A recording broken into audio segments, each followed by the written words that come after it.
Good morning student. Class 11 Hindi medium में अपना topic चल रहा था, लेसन चल रहा था रसायन विज्ञान की मूलभूत अवधारणाएं, और वहां हम द्रव्य के वर्गीकरण की बात कर रहे थे। और द्रव्य का जो वर्गीकरण है उसमें हम लोगों ने जो है वो भौतिक अवस्था के आधार पर वर्गीकरण देख लिया ना। आज अपन बात करेंगे कि सर रासायनिक प्रकृति के आधार पर, रासायनिक गुणधर्म के आधार पर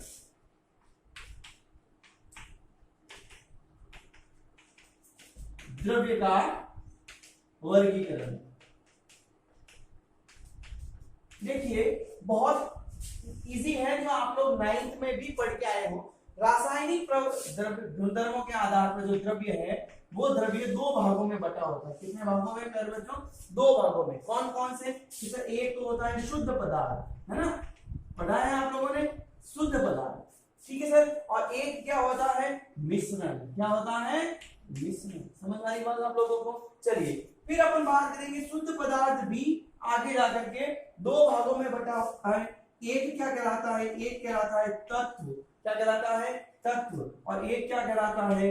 यौगिक कहलाता है। क्या कहलाता है? यौगिक कहलाता है। वहीं अगर बात करें तो मिश्रण जो है, मिश्रण भी दो प्रकार के, एक होता है समांगी मिश्रण और एक होता है विषमांगी मिश्रण, है ना, समांगी और विषमांगी मिश्रण। ठीक है, ये 9th क्लास में आप पढ़ चुके हो। बिल्कुल एक छोटा सा चार्ट है। अब मैं आपको एक एक करके जो है वो सबके बारे में बताता जाऊंगा, ठीक है ना। चलिए अपन देखेंगे सबसे पहले द्रव्य के वर्गीकरण का शुद्ध पदार्थ। अब हम कहेंगे सर शुद्ध पदार्थ का क्या मतलब हुआ? शुद्ध किसे कहेंगे? शुद्ध का सीधा सा सेंस है कि सर ऐसे पदार्थ जिनके अंतर्गत केवल एक ही प्रकार के क्या हो, क्या चीज उपस्थित हो रहे हैं, परमाणु या अणु एक ही प्रकार के उपस्थित। शुद्ध का मतलब किसी भी प्रकार का कोई भी जो है वो अशुद्धि ना हो, एक ही प्रकार के, एक ही प्रकार के जो है वो कण उपस्थित हो। चाहे परमाणु भी कह सकते हैं, अणु भी कह सकते हैं, ठीक है सर। अब इसको हम क्या कहेंगे? शुद्ध प्रकार पदार्थ। अब हमने क्या कहा? शुद्ध पदार्थ जैसे अपन कहेंगे, जैसे देखो सोना हो गया, चांदी हो गया, है ना, कॉपर हो गया, ये सारे जो है वो शुद्ध पदार्थ के अंतर्गत आएंगे।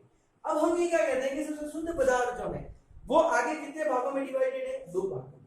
कितने भागों में? दो। कौन कौन से? तत्व और यौगिक। कितने भागों में? तत्व और यौगिक। तत्व किसे कहेंगे? तत्व सर ऐसे पदार्थ जिसके अंतर्गत केवल एक ही प्रकार के परमाणु या अणु उपस्थित हो, एक ही प्रकार के, ठीक है सर। जैसे अपन कहेंगे सर कि आयरन, लोहा हुआ, लोहे के अंदर सारे के सारे कण किसके? लोहे के कण होंगे। सोना हो गया, सारे कण किसके? सोने के होंगे, ठीक है सर। तो हमने कहा कि एक ऐसे पदार्थ जिसमें केवल एक ही प्रकार के परमाणु उपस्थित हो, कण उपस्थित हो, ऐसे पदार्थ क्या कहलाते हैं? तत्व के अंतर्गत आते हैं। ऐसे पदार्थ क्या कहलाएंगे आपको? तत्व कहलाते हैं। समझ आ रही बात आपको? जैसे लोहा हो गया, चांदी हो गया, सोना हो गया, ये सारे जो है उदाहरण इसी के हैं। अगली बात करेंगे यौगिक। देखिए यौगिक बहुत अच्छी चीज है। यौगिक का मतलब जब दो या दो से अधिक प्रकार के तत्व आपस में एक निश्चित अनुपात में, यहां लिखता हूं, दो या दो से अधिक तत्व आपस में एक निश्चित अनुपात में मिले तो उसे हम क्या कहेंगे? यौगिक कहेंगे। एक रेशो कैसा होना चाहिए? फिक्स होना चाहिए। तो मैं यहां से रेस कर रहा हूं, अभी मैं इनके बारे में बताऊंगा ताकि आपको देखिए यौगिक के अंतर्गत। जैसे एक उदाहरण देखते हैं, इसका एग्जांपल देखते हैं। मैं कह रहा हूं वाटर, जल। जल की जहां बात करें, कौन कौन सी चीज से मिलकर बना है? हाइड्रोजन और ऑक्सीजन से मिलकर बना है। किससे बना है? हाइड्रोजन और ऑक्सीजन। कितने अनुपात में? 1:8 के अंतर्गत ये मिला है। अब देखिए जो यौगिक बना है तत्वों से, किनसे मिलकर बनाता है? हाइड्रोजन और ऑक्सीजन से मिलकर के बना है। रेशो इसका, चाहे इस जल को आप किसी भी स्रोत से उठा ले, चाहे अपन जो है वो नलकूप में से उठाएं, चाहे कुएं में से उठाएं, चाहे समुद्र में से लें, जल में इस हाइड्रोजन और ऑक्सीजन का जो अनुपात है वो सदैव कैसा रहेगा? फिक्स रहेगा। इसीलिए हम इसको क्या नाम देते हैं? यौगिक। देखो यौगिक की एक और क्वालिटी होती है, सर यौगिक जिन परमाणुओं से या जिन तत्वों से मिलकर बना होता है उन तत्वों के प्रारंभ में गुणधर्म बिल्कुल क्या होते हैं? अलग अलग होते हैं। परंतु जब ये आपस में कंबाइंड हो जाते हैं तो इनके गुणधर्मों में क्या आ जाता है, परिवर्तन। जैसे देखें ये किससे मिलकर बना है, हाइड्रोजन। हाइड्रोजन का क्या गुणधर्म होता है कि सर वो जो है क्या होती है, ब्लास्ट के साथ जलती है, आवाज के साथ जलने का काम करती है ना। अगर इसको जलाते हैं तो ये आवाज के साथ, आपने 10वीं में भी एक प्रैक्टिकल पढ़ा होगा, पॉप की ध्वनि के साथ, पटपट की आवाज के साथ हाइड्रोजन जलती है ना। तो ये क्या करती है, जलती है। ऑक्सीजन क्या करती है, जलने में सहायता प्रदान करती है। ये भी आप लोगों ने पढ़ा होगा कि जब तक ऑक्सीजन है तब तक कोई भी चीज जलेगी। जैसे आप जलती हुई मोमबत्ती पर उल्टी ग्लास रख देते हो तो जब कुछ समय तक तो मोमबत्ती जलती है, फिर उसके बाद क्या हो जाती है, बंद हो जाती है। क्या कारण है कि सर उस उल्टी ग्लास में जब तक ऑक्सीजन है तब तक वो आपकी मोमबत्ती जल रही है, वरना उसके बाद बंद हो जाएगी। इसका मतलब एक ऐसा तत्व है जो स्वयं जल रहा है, दूसरा एक ऐसा तत्व है जो जलने में सहायता दे रहा है। परंतु इन दोनों से मिलकर बना हुआ जो जल है उसका क्या गुणधर्म है, उसका गुणधर्म है जल को बुझाना, सॉरी आग को बुझाना, माफ कीजिएगा, आग को बुझाने का काम करती है। तो देखिए एक जल रही है, दूसरा जलने में सहायता दे रही है, लेकिन इन दोनों के योग से जो बना है कंपाउंड यौगिक वो क्या कर रहा है, आग को बुझाने का काम। तो देखो बिल्कुल अपोजिट प्रवृत्ति की बात यहाँ पर हो जाती है। तो हम कहते हैं कि सर एक तो ये फिक्स अनुपात में रहता है, प्रारंभ में जो इनके गुणधर्म है वो यौगिक बनने के बाद गुणधर्मों में क्या हो जाता है, जो है वो परिवर्तन आ जाता है। अब देखिए तत्व में भी एक इंपॉर्टेंट चीज बात बताता हूं मैं आप लोगों को।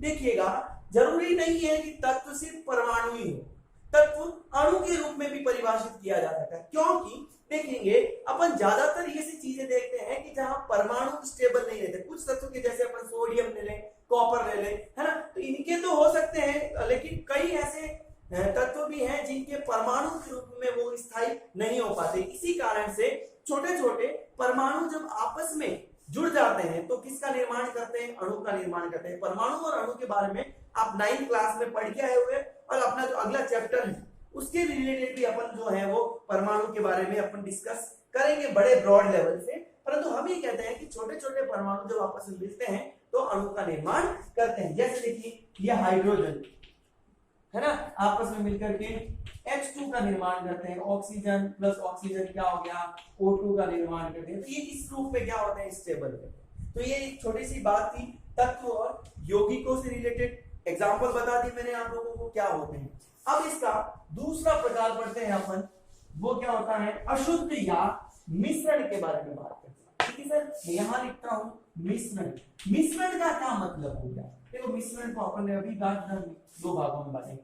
मिश्रण का क्या तात्पर्य है, मिश्रण का मतलब जब दो या दो से अधिक तत्व या यौगिक आपस में एक अनिश्चित अनुपात में जुड़ते हैं। जब दो या दो से अधिक तत्व अनिश्चित अनुपात में, कैसा हो, अनिश्चित अनुपात में आपस में जुड़े, कोई रेशो फिक्स नहीं है, क्या होगा, कोई प्रकार का रेशो फिक्स नहीं होता है, तो उसे हम क्या कहेंगे, मिश्रण कहेंगे। ठीक है, जैसे आप देखोगे कि सर अपन कहते हैं घर में चावल गेहूं में कंकर, ये क्या है, एक मिश्रण है, कोई फिक्स रेशो नहीं है, इतने सारे में कितना डाल दिया जाए कोई लेना देना नहीं है। चलिए ये मिश्रण जो है ये होते हैं दो प्रकार के, कितने, एक होता है समांगी और दूसरा होता है विषमांगी। देखिए समांगी और विषमांगी में क्या मतलब होता है, समांगी मिश्रण का अर्थ होता है ऐसा मिश्रण जहां पर आप मिलाए गए कंपोनेंट यानी अवयवों के मध्य में आप कोई प्रकार का जो है वो फर्क ना कर पाए, यानी ऐसा मिश्रण जिसमें आप देख करके ये पहचान नहीं पाओ कि ये इसके कण है या ये इसके कण। जैसे अपन कहेंगे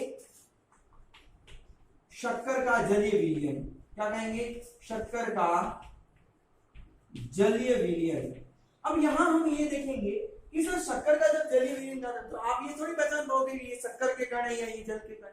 अर्थात आप ऐसा मिश्रण जिसमें आप अवयवी कणों के मध्य में जो है वो किसी परत के द्वारा विभेदन ना कर पाओ, है ना, उसको हम क्या बोलेंगे, समांगी मिश्रण। अलग अलग ना बांट पाए दोनों कंपोनेंट को। आगे बात करेंगे विषमांगी, ऐसा मिश्रण जहां आप मिलाए गए अवयवों को एक परत के द्वारा विभेद कर पाओ, यानी अलग अलग ध्यान से। जैसे अभी मैंने आप लोगों को बताया गेहूं में कंकर, दाल में कंकर, क्या है, बिल्कुल अलग से पैदा है। पानी के अंदर पत्थर मिला दें तो बिल्कुल इनको क्या किया जा सकता है, बिल्कुल डिवाइड किया जा सकता है। तो ये आप लोगों का क्या था, रासायनिक प्रवृत्ति के आधार पर मैंने आप लोगों को इसका वर्गीकरण बताया। अगली क्लास में मैं अपन जो है बात करेंगे इसके कुछ प्रॉपर्टी यानी गुणधर्मों के बारे में, रासायनिक और भौतिक गुणधर्मों के बारे में और उनके मापन के बारे में बात करेंगे। धन्यवाद।